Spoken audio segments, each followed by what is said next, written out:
написан альбом, и из этого альбома несколько треков сыграл легендарный гитарист Майк Стерн. Такие легендарные люди и музыканты, как Майк Стерн, обращают внимание всегда на музыку, всегда. И если ему нравится, он тогда говорит да, потому что эти люди, музыканты этого эшелона, они очень, так скажем, это непростые люди в плане музыки и всего остального. Работа проходила, я отсылал сессии в Нью-Йорк, и он писал на студии и высылал мне обратно.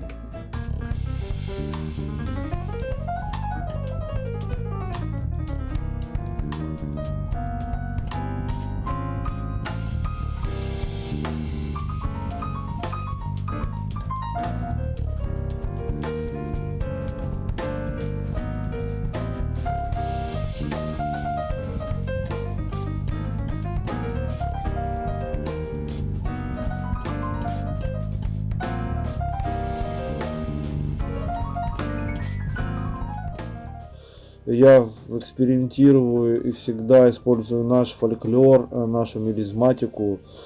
И вот этим я пропагандирую нашу культуру, нашу музыку.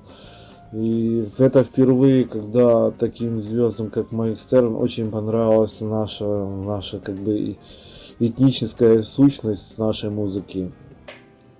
Hi, this is Mike Stern, and I just had the opportunity to play on some beautiful music by a composer named Hussein Bekirov from the Ukraine. Wonderful composer and wonderful pianist. Really plays beautifully, and I was very happy to be asked to do something for him.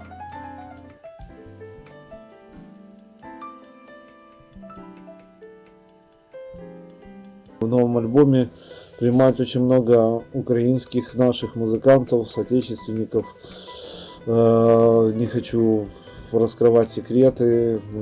Замечательный музыкант, крымский татарин, которого я пригласил на этот альбом. Украинские музыканты, лучшие музыканты. В этом альбоме еще будут играть Ибрагим Малуф. Это очень известный трубач из Бейрута, который живет в Париже. Хедриан Ферро, бас-гитарист с Франции. И Сарп Маден. Это гитарист, который известнейший гитарист джазовый, у которого корни на самом деле из Крыма. Я когда об этом узнал, был поражен.